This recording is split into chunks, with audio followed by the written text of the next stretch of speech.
குமரன் அடியார். குமரன் அருள் பெற்ற பாம்பன் சுவாமிகள், பாம்பன் அடிகள். பிரப்பன் வலசை என்ற ஒரு உக்கிராம மக்கள் அன்று ஒரே பரபரப்பில் இருந்தனர். கூட்டமாக ஆண்களும் பெண்களும் வயோதிகர்களும் காளைகளும் கன்னிப் பெண்களும் குழந்தைகளும் கிராம எல்லையில் அமைந்துள்ள கிராம மயானத்தை இடுகாட்டை நோக்கி ஓடிக்கொண்டிருந்தனர். அக்கம்பக்க கிராம மக்களும் அந்த கூட்டத்தில் கலந்திருப்பதை பார்த்தால் ஏதோ ஒரு முக்கிய நிகழ்ச்சி அந்த மயானத்தில் நடப்பதற்கு அறிகுறியாய் தென்பட்டது. இந்திய கண்டத்தையும் இலங்கையையும் மன்னார் வளைகுடா என்ற சமுத்திரம் பிரிக்கிறது. அந்த இடத்தில் இந்திய கண்டத்தின் கடைசி எல்லை தனுஷ்கோடி என்ற ஊர். மானாமதுரை என்ற இடத்திலிருந்து ரயிலில் செல்பவர் ராமநாதபுரம், மண்டபம், பாம்பன், ராமேஸ்வரம் என்று ஊர்களின் வழியாய் செல்வார்கள். பாம்பன் என்ற ஊரிலிருந்து படகு மூலம் மேற்கண்ட கிராமத்தை அடைய வசதிகள் உண்டு. பாம்பனிலிருந்து வந்தவர்களும் இந்த கூட்டத்தில் இருந்தனர். என்ன விஷயம், ஏன் எல்லோரும் ஓடுறாக என்று கேட்டுக்கொண்டு வந்தார் ஒரு கிழவர். தாத்தா, பாம்பனிலிருந்து ஒரு சாமியார் வந்திருக்கு, அது ஏதோ யோகமாமே, அதை செய்ய போகுதாம், நீங்க வாங்க அதை பார்க்கலாம் என்று ஓடினான் அவருக்கு பதில் சொன்ன சிறுவன். கிழவர் கோலெடுத்து தள்ளாடி நடந்தார் மயானத்தை நோக்கி. அங்கு கூடியிருந்தவர்களில் தெரிந்த வெளியூர் பேர் வழிகளையும் பார்த்த கிழவர், அடேடே, பாம்பன் சின்னசாமி பிள்ளையா, வாங்க தம்பி, எப்ப வந்தீங்க, அது யாரு, உங்க பேரு கொண்ட முனி சீப்புமுல்ல நிக்கிறாரு, அந்தண்டை பிறப்பை நமச்சிவாயம் பிள்ளை, உடையநாயக்கம் பிள்ளை, ஏதேது ரொம்ப முக்கிய காரியமா எல்லோரும் ஒன்னா கூடியிருக்கீங்க என்றார் கிழவர்.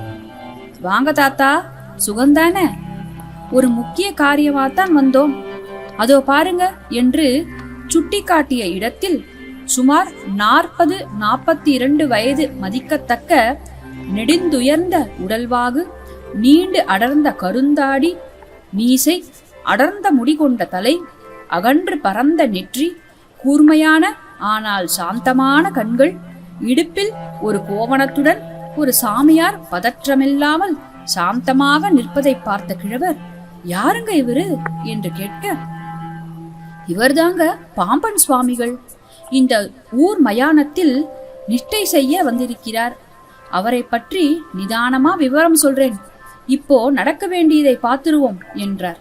இடுகாட்டில் ஓர் இடம் சுத்தமாக்கப்பட்டு ஒரு ஓலை கொட்டகை வேயப்பட்டிருந்தது.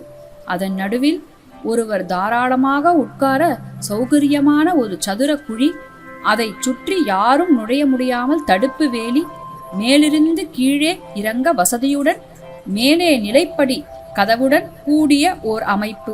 அவரை தவிர வெளியார் யாவரும் அவர் இஷ்டமில்லாமல் அந்த குழிக்குள் பிரவேசிக்க முடியாது என்பதை காட்டிற்று. இதற்கான அரசாங்க உத்தரவையும் கலெக்டர் மூலம் பெற்றிருந்தமையால் இந்த நிகழ்ச்சி ஒரு தனிப்பட்ட நிலையில்லாமல் பலரும் அறிய, பலரும் கூடி நின்று பார்க்கும் ஒரு நிகழ்ச்சியாக மாறிவிட்டது. கோவனாண்டி வெளியூரிலிருந்து வந்த தன் நண்பர்களையும் கூடியிருந்தோரையும் பார்த்து, கடவுளை நேசியுங்கள், மறவாதிருங்கள் என்று கூறி குழியினுள் இறங்கி வடக்கு நோக்கி உட்கார்ந்து விட்டார். அதை சிலர் பயத்துடனும், சிலர் பக்தி பரவசத்துடனும், சிலர் அசட்டையாகவும், சிலர் இன்று நமக்கு ஒரு நல்ல பொழுதுபோக்கு என்ற நிலையிலிருந்து பார்த்திருந்து கொஞ்சம் கொஞ்சமாக கலையத் தொடங்கினர். சுவாமிகளின் பெருமையை முன்பே தெரிந்திருந்த பாம்பன் நமசிவாய பிள்ளையும் அவருடன் வந்தவர்களும் வெகுநேரம் காத்து நின்று கடைசியில் அங்குள்ள ஏற்பாடுகள் எல்லாம் சரிவர உள்ளதா என்று மறுபடி ஒரு தரம் ஸ்திரப்படுத்தி கொண்டு பிரியாவிடையுடன் கிளம்பினர். அவர்கள் மூலமும் மற்றும் இதை பற்றி தெரிந்தவர்களின் சம்பாஷணை மூலமும் சுவாமிகளின் பூர்வ விருத்தாந்தங்கள் தெரியலாயின. அவற்றை நாமும் கொஞ்சம் தெரிந்து கொள்வோம். பாம்பன்பதியில் வேளாண்மை மரபில் வந்தவர் சாத்தப்ப பிள்ளை, அவரின் துணைவியார் செங்கமலத்தம்மாள். ஊரில் கொஞ்சம் நிலபுலன்களும் தென்னந்தோப்புகளும் சொந்தமாய் உண்டு. அவருடைய குழந்தை அப்பாவு என்ற பையன். 1850 தோற்றம். விளையும் பயிர் முளையிலே என்பது போல் பள்ளி பருவத்திலே இந்த பையனின் அறிவின் முதிர்ச்சியை கண்டு வியந்தவர் பலர். பிள்ளைவாள், நம்ம பையன் பிற்காலத்துல ஒரு பெரிய ஞானியாகி விடுவான் என்று ஒரு நாள் ஒரு ஜோசியர் சாத்தப்ப பிள்ளையிடம் கூறினார். பையனின் ஆர்வத்தை பார்த்த தந்தை கந்த சஷ்டி கவசம் என்ற நூலை காலை மாலை பாராயணம் செய்ய தூண்டினார். பக்தி நிலையில் இவரை நாட்டம் செல்வதை தடுக்காமல் ஊக்கம் கொடுத்தார். பக்கத்தில் உள்ள சிவாலயங்களில் சென்று தரிசித்து வர இவருக்கு தடை கிடையாது. நாகநாதர் கோயில் ராமநாதபுரம் ஜமீனால் பராமரிக்கப்பட்டு உற்சவங்கள் வெகு சிறப்பாக நடப்பதுண்டு. அப்பாவு சில சகாக்களுடன் தோணியில் ஏறி அங்கு செல்லலானான். தோணியில் திருநீறு பட்டை பட்டையாக பூசி சிவசிவ என்று ஜபித்த வண்ணம் இரு சாமியார்கள் இருப்பதை பார்த்த அப்பாவு அப்படி ஜபிப்பதில் தன்னுள் ஓர் கிளர்ச்சி ஏற்படுவதை கண்டான். 3 நாட்கள் இடைவிடா ஜபம் இவனுள் முடங்கி கிடந்த இறை வேட்கையை தூண்டிவிட்டது. நாவில் இடைவிடா சிவநாமமும் காலையும் மாலையும் ஆச்சாரத்துடன் 36 முறை கந்தசஷ்டி கவச பாராயணமும் செய்ததில் தன்னை அறியாமல் அப்பன் முருகனிடத்தில் அளவிலா ஈடுபாடும் கந்தசஷ்டி கவச ஆசிரியர் பாலன் தேவராயன் பகர்ந்ததைப் போல் தானும் முருகனுக்கு ஒரு பாமாலை பாடி சூட வேண்டுமென்ற அவாவும் தோன்றலாயிற்று. ஒரு நாள் தம் தந்தையாருடன் தங்கள் தென்னந்தோப்புக்கு சென்றிருந்த சமயம், கந்தப்பா, முருகா, உன்னை பாட எனக்கொரு வரமருள்வாய் என்று மனமுருகி பிரார்த்திக்க, கருணை தெய்வம் கந்தவேளின் அருளில் கங்கையை சடையில் பிதித்து மரிமழுவும் கரத்தில் தரித்து ருத்தரங்காட்டு முலையை தளசைத்து அணிமன்றிலாடு காளர்க்க பின்னமய சங்கரி சடாதாரி சர்வாணி கல்யாணி தற்பரி பவானி தந்த தந்தி முகனோடு மற்றைந்து பெயர் நீர்மையுத் தன்னகத்துள்ள தெய்வமே, மங்கையர் தமிழ் பெரும் துன்பினை விரும்பு மட மார்க்கத்தை விட்டு அதீதர் வாழ்வுக்கும் வாழ்வாய வாழ்வினை அளிக்கும் முன் மலாடி தியானிக்கவும் அங்கையினில் நெல்லியங்கனி என திருவருளை அடையவும் கருணை நல்காய். அருமறை புகழ்ந்த திருமுருக சிவசரவணத்து ஆதியே அமரர் கோவே என்ற எழுசீர் ஆசிரிய விருத்தம் வாக்கினின்று சரளமாய் வந்துவிட ஒரு ஓலை நறுக்கில் எழுதி அதை பல தடவை படித்து பார்க்க, ஆஹா முருகா, எனக்கு கவி எழுத வந்துவிட்டது, இது நின் கருணையின்றி வேறென்ன? பாடியே அறியாத இந்த எளியேனை பாமாலை சூட்ட தகுதியுள்ளவனாக்கிவிட்டாய். இன்றைய தினத்திலிருந்து தினம் ஒரு பாட்டு எழுதியே பிறகு உணவுள்வேன் என்று சபதமேற்றான். 100 பாடல்கள் கொண்ட அவனின் கையெழுத்து பிரதி திரு சேது மாதவையர் என்பவர் வாசிக்க நேர்ந்தது. இந்த பையன் துறவு மனப்பான்மை கொண்டவன். அதன் சாயை இவன் பாட்டுக்களில் பிரதிபலித்துள்ளது. முறைப்படி இவனுக்கு மந்திர தீட்சை செய்தால் பின்னால் இவன் மகானாவான் என்றெண்ணிய ஐயர் அப்பாவுவை ஒரு விஜயதசமியன்று ராமேஸ்வரம் அழைத்துச் சென்று கடலில் அக்னி தீர்த்தத்தில் மூழ்கச் செய்து குமரனுடைய சடாட்சர மந்திரத்தை உபதேசம் செய்து அதை விடாமல் ஜபித்து வரும்படி ஆக்ஞாபித்தார். தம்மை பாடும் பணியே பணியாய் கொள்ளும் அடியவரின் கனவில் சிவஞான பழமாய் தொண்டி கிழமாய் நின்றான் அப்பன் முருகன். அப்பாவு, என்னுடன் வா என்று அழைத்து பாலும் சோறும் பிசைந்து பரிவுடன் உண்பித் தருளினான். திருமுலைப்பால் அருந்திய ஞானசம்பந்தன் இறையருள் பெற்று ஈசரை பாடியது போல் அடிகளுக்கும் பாடும் வல்லமையையும் தத்துவ விசாரமும் மேற்கண்ட கனவிற்கு பின் மேலோங்கி நின்றன.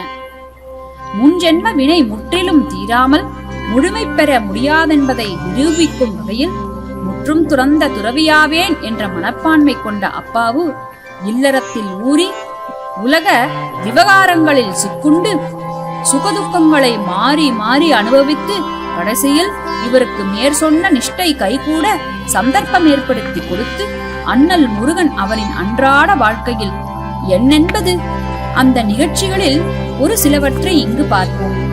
குடும்ப பராமரிப்புக்காக காட்டிலுள்ள மரங்களை குத்தகை எடுத்து வெட்டி வியாபாரம் செய்வது இவர் வழக்கமாயிருந்தது. வியாபாரத்தில் போட்டியும் பொறாமையும் சகஜம்தானே. பகை கொண்டவர் இவர் காட்டில் புகுந்து மரங்களை வெட்டி எடுத்து போவதை பகையாட்களை வைத்து வழிமறைத்து தங்கள் பேட்டையில் அவரை கொண்டு வந்து சேர்த்தார். பொறாமைக்காரர் இத்துடன் இதை விடாமல், அடிகளும் அவர் ஆட்களும் எங்களை அடித்தனர் என்று கோர்ட்டில் கேஸ் போட்டார். விசாரணையில் அடிகளிடம் தப்பு இருப்பதாக அதிகாரி உங்களை நான் சிறைப்படுத்துவேன் என்று பயமுறுத்த, அடிகள், முருகா, இது என்ன சோதனை? என் பேரில் எந்தவித தப்பும் இல்லாத போது பொறாமை கொண்டவர் வலுவில் வந்து எனக்கு இந்த உபத்திரவம் கொடுப்பது ஏன்? சிறை செல்லும் அளவிற்கு யான் செய்த தப்புதான் என்ன என்று பலவாறு துதித்து கலங்கியிருக்க, அன்றிரவு அடிகளின் கனவில் அப்பன் தோன்றி, அன்ப, ஊழ்வினை உன்னை விட்டு முழுவதும் நீங்க இது போன்ற சம்பந்தமில்லா சம்பவங்கள் ஏற்படுவது இயற்கை. மனம் தளராமல் நவபாஷாணம் என்ற இடம் சென்று கடலில் மூழ்கி கடவுளை தரிசித்து வா, இந்த பழி நீங்குமென சொல்லி மறைய, அதன்படி சென்று வந்த அடிகள் தானும் தன் ஆட்களும் குற்றமற்றவர் என்று கோர்ட்டார் தீர்ப்பு செய்து தங்களை விடுதலை செய்திருப்பதை அறிந்து அப்பன் முருகன் கருணையை நினைந்து நினைந்து போற்றி நின்றனர். அடுத்த நிகழ்ச்சி, ராமநாதபுரம் ஜமீனில் காட்டு குத்தகை பணம் சரிவர கட்டவில்லை என்றும் அதற்கான நஷ்ட ஈடு வட்டி சேர்த்து ஒரு பெருந்தொகையை இவர் கட்ட வேண்டும் என்பது கீழ்கோர்ட்டில் அடிகளுக்கு சாதகமாக இவர் கட்ட வேண்டிய சிறிய அசல் தொகை மட்டும் கட்டினால் போதுமென்ற தீர்ப்பை எதிர்த்து மதுரை பெரிய கோர்ட்டில் வியாஜம் சென்றது. மதுரை மீனாட்சி கோவிலில் உள்ள தண்டபாணியின் சன்னதியில் மனமுருகி பிரார்த்தனையில் அமர்ந்தார் அடிகள். என் அப்பனே, தண்டபாணி தெய்வமே, கோர்ட்டில் பெருந்தொகைக்கு தீர்ப்பானால் அதை கட்ட பணத்திற்கு எங்கு செல்வது? இந்த இக்கட்டிலிருந்து நீதான் தப்புவிக்க வேண்டும். நீ அருளும் வரை உன் புது மண்டபத்தை விட்டு நீங்கேன் என்று கூறி மண்டபத்தில் படுத்திருந்தார். அடிகளின் எதிரில் ஒருவர் வந்தார். இந்த காகிதத்தை வைத்துக்கொள் என்று கூறி அங்கிருந்து மறைந்தார். கீழ்கோர்ட்டு தீர்ப்பே உறுதியாகும், அஞ்சற்க என்றிருந்ததை பார்த்து அடிகள், அப்பனே, இந்த எளியோன் பொருட்டு எவ்வளவு பரிசிரமங்களை மேற்கொள்கிறாய் என்று பரவசம் எய்தினார். ஐயன் திருவுளப்படியே தீர்ப்பும் சாதகமாயிருந்தது. பொறாமைக்காரர்களால் நலிந்த அடிகளின் வருத்தங்களை நீக்க ஏற்றுக்கொண்ட பரிசிரமங்களைப் போல் அடிகள் உடல் நோயினால் நலிவரும் போது ஐயன் ஓடி வந்து அருளும் காட்சி அற்புதமானது. அடிகளின் மனைவி முத்தம்மாளுக்கு அன்று சோதனை காலம். கணவன் பகல் முழுவதும் வாந்தியும் பேதியும் கண்டு இரவு அயர்ந்து கிடக்கிறார். நள்ளிரவு நேரத்தில் அவர் மூர்ச்சையாகி விட்டார். கையில் நாடி துடிப்பில்லை, உடலில் அசைவில்லை. அதை பார்த்த அம்மையார் கதறி அழுதார். இந்த நள்ளிரவில் யாரை போய் எழுப்புவது? எந்த வைத்தியரிடம் போக முடியும்? முருகா, கந்த பெருமானே, இவருக்கு ஒன்றுமில்லாமல் நல்ல பொழுதாக விடிய நீதான் அருள வேண்டும் என்று பிரார்த்தித்து தனக்கு தெரிந்த சைத்தியோபசாரங்கள் செய்து களைத்து போய் தானும் மயங்கி விடுகிறார். காவி உடுத்த ஒரு வயோதிகர் தன்னை கொம்பினால் தட்டி அந்த அம்மாளை எழுப்பி, அம்மையே, இந்த திருநீரை அவன் மீது பூசு, அவன் இறக்கவில்லை. அவன் காதில் உன்னை ஆட்கொண்ட பெருமான் உன்னை விட்டு நீங்காமல் உன்னுடன் நிற்கிறான் என்று சொல் என்கிறார். பதட்டத்துடன் அவர் சொல்லியபடி செய்ய அடிகள் சுய உணர்வு பெற்று நடந்ததை கேட்டு வயோதிகரை தேட அவர் மறைந்து விட்டார். வந்தவர் முருகனே என்று தேறி இருவரும் அளவிலாத ஆனந்தம் கொண்டனர். மற்றொரு சம்பவம், அடிகளின் பெண் குழந்தை பால் அருந்தாமல் இரவு முழுவதும் அழுது கொண்டிருக்க மனைவி வேண்டியும், நான் எவர்க்கும் திருநீர் கொடுப்பதில்லை, நீ ஆண்டவனை கேள் என்று கூற, அன்றும் அம்மையாரை எழுப்ப எம்பெருமான் காவியுடை தரித்து கிழவராக தோன்றி குழந்தைக்கு திருநூறு பூசி அதை குணப்படுத்தி சென்றார். அடிகளின் குடும்ப நலனில் அன்றாடம் தன்னை உட்படுத்திக் கொண்ட பரமன் அடிகளின் பூத உடல் துன்புறுவதையும் காண சகிப்பதில்லை. நடுப்பகல் நேரம். காலில் செருப்பில்லாமல் பொறிபறக்கும் மணலில் நடந்து வருகிறார் அடிகள். சூடு தாழாமல் ஓட்டமும் நடையுமாக வந்தவர் கொத்தாக கிடந்த கருவேலன் முள்ளில் கால் வைக்க காலில் வசமாக ஏறிற்று ஒரு முள். முருகா, அப்பனே என்று உட்கார்ந்து விட்டார் அடிகள். வலி பொறுக்காமல் அழற்றி முள்ளை பிடுங்க ரத்தம் பீச்சி அடித்தது. நொண்டிக்கொண்டே வீடு வந்து சேர்ந்தார். பாம்பனின் மற்றொரு பேட்டையில் வசிக்கும் தச்சன் கனவில் தோன்றுகிறார் எம்பெருமான். அப்பனே, என் அன்பன் அப்பாவுக்கு ஒரு பாதக்குரடு செய்து கொடு, அவன் வெயிலில் அல்லல் உறுகிறான் என்று அருளுகிறான். அதன்படியே குரடு செய்து சுமந்து வருகிறார் அந்த தச்சர். கருணை தெய்வமே, எனக்காக இவ்வளவு சிரமங்களை எடுத்துக் கொள்கிறாயே, உனக்கு என்ன கைமாறு செய்ய போகிறேன் என்று அங்கலாய்க்கும் அடிகள் உள்மனதில் அப்பனுக்கு பஞ்சாமிர்தத்தால் குளிர அபிஷேகம் செய்ய வேண்டும் என்று எண்ணம் உதிக்கிறது. பாலும் தயிரும் நெய்யும் தேனும் சர்க்கரையும் கலந்து பஞ்ச அமிர்தங்களாக அபிஷேகம் செய்ய நினைத்த அடிகள் பால் வண்ணம், தயிர் வண்ணம், நெய் வண்ணம், சர்க்கரை வண்ணம், தேன் வண்ணம் என்ற பரிபூர்ண பஞ்சாமிர்த வண்ணத்தை அழகிய பாக்களாக பாடி பரமனுக்கு சூட்டுகிறார். இது கிபி 1891 வருடம் இயற்றப்பட்டதாக அவர் சரித்திரம் கூறுகிறது. சண்முக கவசம் என்ற நூலும் இயற்றப்படுகிறது. பாம்பனில் உள்ள வடமொழி பண்டிதரான சேஷகிரி என்பவர் பஞ்சாமிர்த வண்ணப்பாக்களை கேட்டு மகிழ்ந்தும் அடிகளிடம் சம்பாஷித்து அவரிடம் தோன்றும் ஆன்மீக நெறியை புகழ்ந்தும் அடிகளை குமர குருதாசர் என்ற பெயரிட்டு அழைக்க அதுவே பின்னால் நிலையாக நின்றது. நாமும் இனி அவரை அதே போல் அழைப்போம். குமரகுருதாசர் தான் நெடுநாட்களாக க்ஷேத்திராடனம் செய்ய வேண்டும் என்ற அவாவை கட்டுப்படுத்தி வைத்திருந்தார்.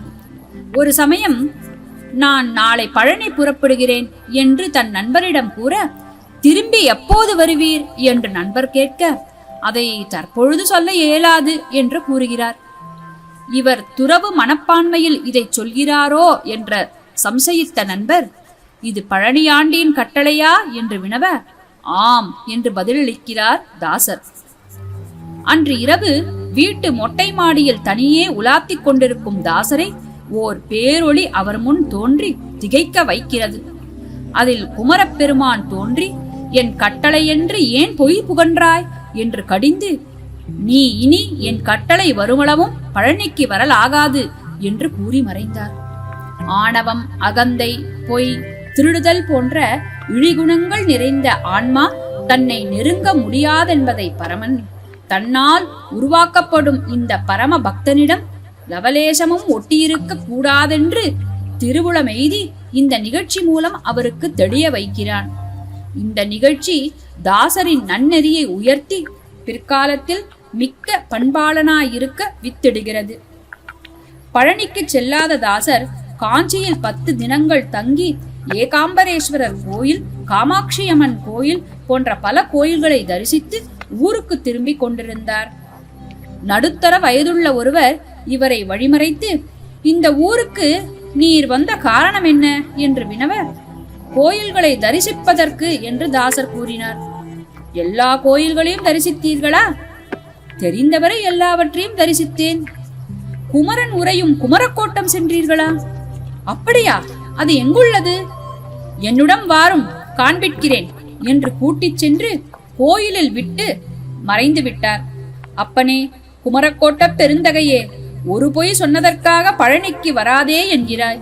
இங்கு என்னை தரிசிக்காமல் ஏன் போகிறாய் என்று வழிகாட்டியாய் உருவெடுத்து என்னை அழைத்து வருகிறாய். உன் அருளின்றி உன்தாள் பணிவது முடியாதப்பா. என்னை ஸ்புடம் போட்ட தங்கமாக்கி உனக்கு ஆபரணமாக்கி ஜொலிக்க வைக்க பார்க்கிறாய். என்னே உன் திருவிளையாடல் என்று மனங்கசிந்து முருகனை வணங்கி புகைவண்டி நிலையம் நோக்கி ஓடுகிறார். அப்பன் கருணையில் வண்டி இவருக்காகவே நிற்பது போல் தாமதமாக நிலையத்திலிருந்து கிளம்பிற்று. திருக்குமர கோட்டப்பதிகம் என்ற பாட்டு தாசர் பாடிய பாட்டுகளில் ஒன்று குமரக்கோட்ட பெருமானை ஏற்றி துதிக்கிறது.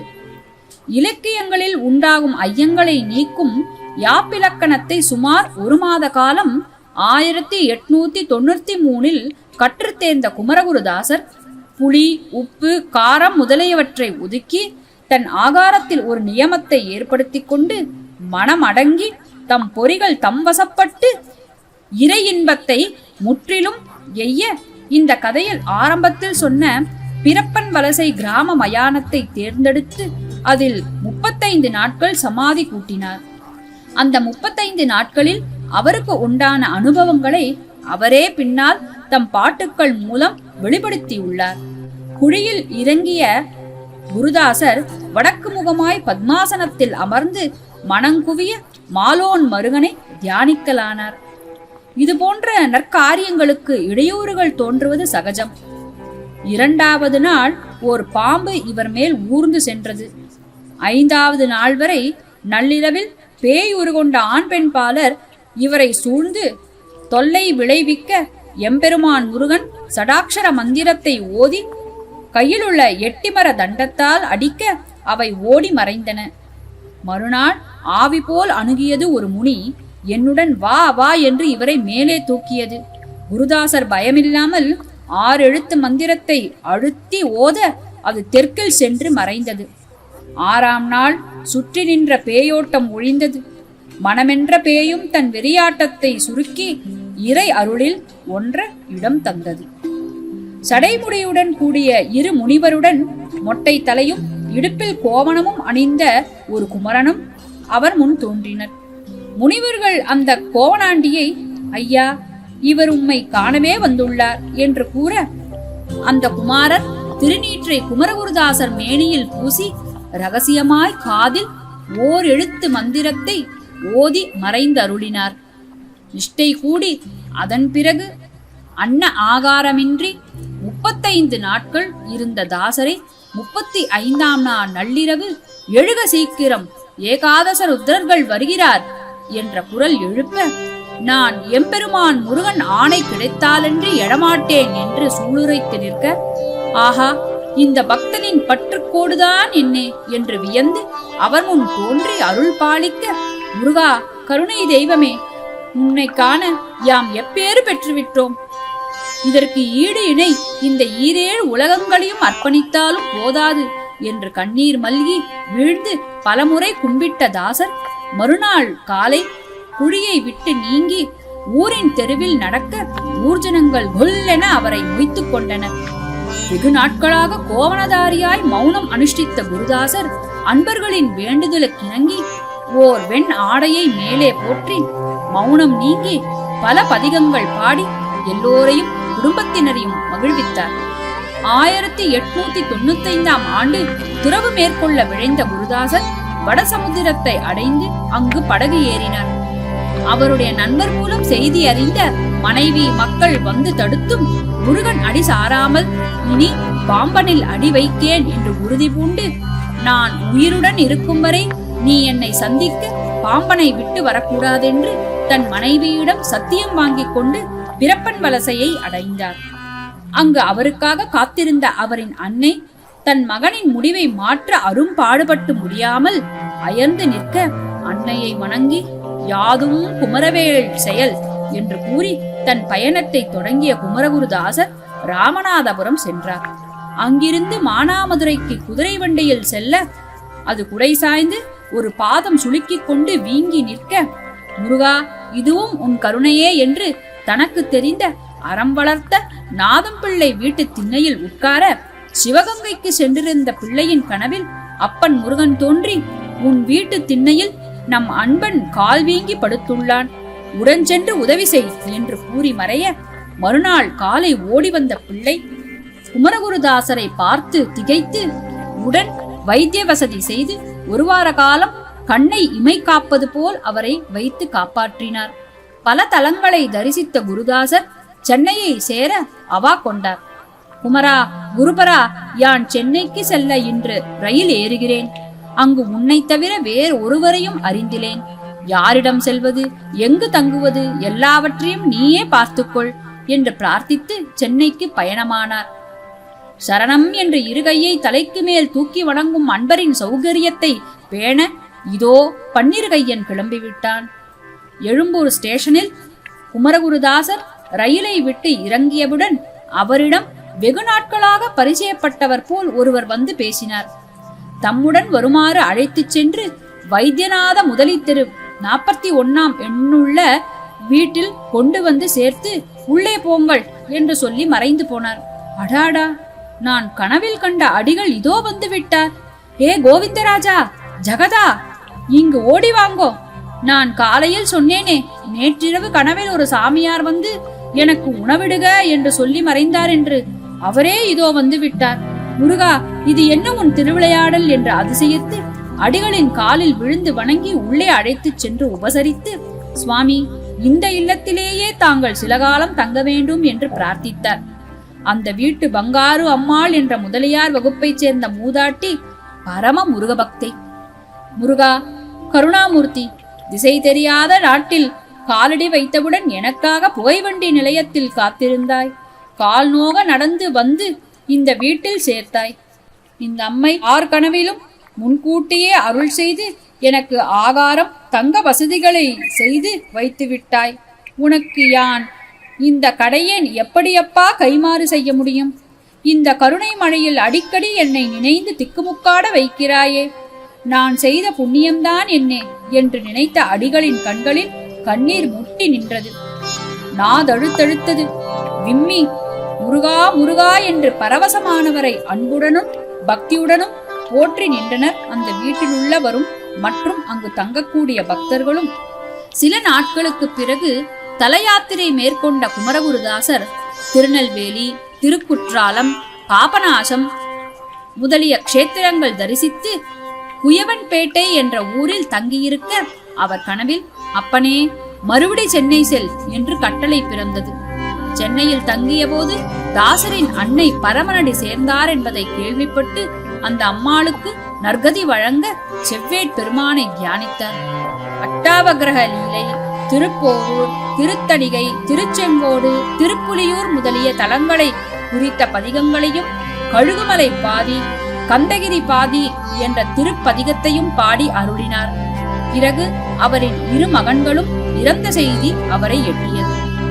1902 காசி யாத்திரை சென்றதும், குமாரசுவாமி மடத்தில் தங்கியதும், அங்கு அவருக்கு துவராடை கிடைத்ததும், பிறகு திருக்காலத்தி, திருவாலங்காடு, எட்டுக்குடி முதலிய ஸ்தலங்களை பற்றி பதிகங்கள் பாடியதும், 10 பிரபந்தம் பாடி ருத்ர கண்மணி கண்டிகை கிடைக்க பெற்றதும் போன்ற அநேக விஷயங்களை அவர் சரித்திரம் விவரிக்கிறது. ஜோதிடர் சுப்பிரமணியதாசர், பாலசுந்தர சுவாமிகள் முதலியோர் பாம்பன் அடிகளிடம் தீட்சை பெற்று இவரின் சீடர்கள் ஆனார்கள். 1923 குமரகுருதாசர் சென்னை வைத்தியநாத முதலி தெருவிலிருந்து லிங்கச்செட்டி தெருவிற்கு சென்று திரும்பும்போது தம்புச்செட்டி தெருவில் ஓர் குதிரை வண்டி இடித்து வீழ்ந்து இவரின் இடது கடைக்கால் முறிந்து உதிரம் கொட்டலாயிற்று. போவோர் வருவோர் ஓடி வந்து அடிகளை தூக்கி உட்கார வைத்தனர். பலி பொறுக்காமல் முருகா முருகா என்று அழற்றின அடிகளை சென்னை பெரிய ஆஸ்பத்திரிக்கு கொண்டு சேர்த்தனர். மன்றோ வார்டு 11வது படுக்கையில் சேர்க்கப்பட்டு சிகிச்சை மேற்கொள்ளப்பட்டது. திருவல்லிக்கேணி ஜோதிடர் சுப்பிரமணியதாசர், இவர் சீடர், இதை கேள்விப்பட்டு தம் மனைவியுடன் அடிகளை காண ஆஸ்பத்திரிக்கு ஓடி வந்தார். மற்றும் பலரும் வந்தனர். அடிகள் இயற்றிய சண்முக கவசத்தை நியமத்துடன் 3 பாராயணம் செய்யும்படி தம் சீடர்களுக்கு பணிந்தார். முறிந்த கால் கூடுவதற்கான அறிகுறிகள் தென்படாததால் டாக்டர்கள் திகைத்தனர். காரணம் என்ன என்று வினவினர். வெகு வருடங்களாக உப்பில்லாத உணவை அடிகள் உட்கொள்வதால் முறிந்த எலும்பு கூடுவது துர்லபம் என்ற தீர்மானத்திற்கு வந்தனர். பல நாட்களாக வேதனையால் துடித்த அடிகள் அன்று இரவு வந்த டாக்டரிடம் நோவு அதிகமாயிருத்தலை தெரிவித்தார். நன்றாக சோதனையிட்ட டாக்டர், சுவாமி, உங்கள் உடலில் உப்பு சத்து மிக குறைந்து விட்டது. உங்களுக்கு வயது 73 ஆகிவிட்டது. ஆகையால் கால் கூடுவது சிரமமாயிருக்கும். வேறு வழியில்லாவிட்டால் முறிந்த பாகத்தை நீக்க வேண்டி வரும். எதற்கும் பொறுத்து பார்ப்போம் என்றார். டாக்டரின் சொற்கள் மனவேதனையை உண்டு பண்ணிற்று. முருகா, சுவாமிநாதா, கந்த பெருமானே, நான் உனதடிமை. என் கால் ஊனமுற்றால் அது எனக்கு இழுக்கல்ல. முருகனை நம்பியவரின் கதியை பார்த்தாயா? எப்போதும் முருகா முருகா என்றார். முருகனை பற்றி பாட்டுக்கள் எழுதினார். எல்லாம் செய்தும் என்ன பிரயோஜனம்? அந்த முருகன் அவருக்கு கை கொடுக்கவில்லையே, நொண்டியாகி விட்டானே என்று உலகம் உன்னை பழிக்கும். உன் அருளை குறை கூறும். அதை நினைக்கத்தான் என் மனம் பதைக்கிறது, வேதனை உண்டாகிறது என்று கசிந்து உருகி நின்ற பாம்பன் அடிகளின் பக்கத்தில் ஒரு அழகிய குழந்தை செக்கச் செவேலென்று படுத்திருப்பதை பார்த்து, யாருடைய குழந்தை இது, இங்கு எப்படி வந்தது என்று பக்கலில் உள்ளோரை கூப்பிடும் முன் அக்குழந்தை மறைந்து போயிற்று. வேதனையினால் கண்ணீர் உகுத்த அடிகள் தற்பொழுது ஆனந்த கண்ணீர் உருக்கலுற்றார். கந்தா, என் கண்ணே, கலியுக வரதனே, கதிர்காம பெருமானே, உன்னை விட்டு நீங்கவில்லை என்பதை அறிவிக்கவா இப்படி குழந்தையாய் தோன்றினாய் என்று அழற்றும் அடிகளை, சுவாமி, ஏன் அழற்றுகிறீர்கள்? கால் ரொம்பவும் வலிக்குதா என்று கேட்கும் சீடரிடம், இல்லையப்பா, கால் நோகவில்லை, என் அப்பன் வந்து விட்டான். அதோ பார், மேற்கு திக்கில் வானத்தில் 2 அழகிய பொன்மயில்கள் தோகை விரித்து களி நடம்புரிவதை. ஆஹா, கார்த்திகேயா, சண்முகா, மயில் வாகனா, இந்த ஏழையை காக்க வந்து விட்டாயா? அடிகள் இருகரம் தூக்கி படுத்த நிலையிலேயே இறைஞ்சுகிறார். இன்னும் 15 நாட்கள் இங்கு தங்கு, உன் கால் கூடி சுகம் பெறுவாய் என்று அசரீரி அடிகளாரின் சிந்தை குளிர கேட்டது. சண்முக கவசத்தை மிகுந்த நியமத்துடனும் பக்தியுடனும் பாராயணம் செய்த சின்னசாமி பிள்ளை காலை பற்றி வரும் 8ஆம் பாடலை பாராயணம் செய்யும் போது உடம்பு புல்லரித்து பரவசமெய்வதை உணர்ந்தார். பாம்பனடிகள் முறிந்த காலை 2 வேல்களால் பூட்டி 1 வேல் முனை தாங்கி நிற்பதென தோற்றத்தை கண்டு மெய்மறந்தார். ஆம், சுவாமிகளின் கால் சொஸ்தமாகிவிடும். வைத்தியர்களால் முடியாததை என் அப்பன் பவரோக வைத்தியநாதன் குணப்படுத்தி விடுவான் என்று மகிழ்ந்து போனார். தினந்தோறும் இக்காட்சி அவருக்கு வரலாயிற்று. 15ஆம் நாள் முறித்த காலை படம் எடுத்தனர். என்ன ஆச்சரியம்! ஓ காட், வாட் எ சர்ப்ரைஸ் என்று கூவினர் டாக்டர்கள். தலைமை நர்சும் மற்றோரும் உப்புணவு நீக்கியவரின் முறிந்த எலும்பு கூடியதை ஆச்சரியம், வெகு அற்புதம் என்று பலவாறாக சொல்லி வியந்து போயினர். அடிகளிடமிருந்து டாக்டர்களும் நர்சுகளும் அவருக்கு உதவிய மற்றோரும் ஆசிகள் வாங்கி கொண்டனர். பெத்த நாயக்கன் பேட்டை நம்புலையர் தெரு 43வது இலக்கமுள்ள வீடும் அதில் வசித்த ஜெகநாத முதியாரும் அவர் தர்மபத்தினி பாலாம்பாளும் புண்ணியம் செய்திருந்தனர். அவர்கள் வீட்டு மாடியில் அடிகள் வந்து தங்கி அவர்களின் அயராத அன்பு பணிகளை ஏற்று மகிழ்ந்தார். இங்கு தங்கிய போது சுவாமிகள் செய்திருந்த நூல்களை பாடமுறையாக வேண்டுமென்றும் தமக்கு கால் முறிந்து படுத்திருந்த போது தாம் சேவித்த மயூரவாகன சேவையை ஆண்டுதோறும் மார்கழி மாதம் வளர்ப்பிறை பிரதமையில் கொண்டாட வேண்டுமென்னும் முருகப்பெருமானின் ஆயுதங்களான வேல், குலிசம், கொடி, ஆலவட்டம் மற்ற விருதுகள் மட்டும் வைத்து கொண்டாடினால் போதுமென்று பணித்தார். அவற்றை மயூரவாகன சேவன விழாவாக 5-6 ஆண்டுகள் நடத்தி காண்பித்தார். 1928ஆம் ஆண்டு பங்கனூரில் தமக்கு ஏற்பட்ட சுசகங்களை கொண்டு திரும்பி சென்னை வந்ததிலிருந்து அரிசி உணவை நீக்கி தம் சீடரான சுப்பிரமணியதாசரை தமது சமாதிக்காக திருவான்மையூரில் நிலம் பார்க்க சொல்லி அது கிரைய பத்திரமாயிற்று. சுக்ல வருடம் வைகாசி மாதம் புதன்கிழமை சுவாமிகளின் திருக்குறிப்புப்படி சீடர்களும் அடியார்களும் அவரை காண வந்திருந்தனர்.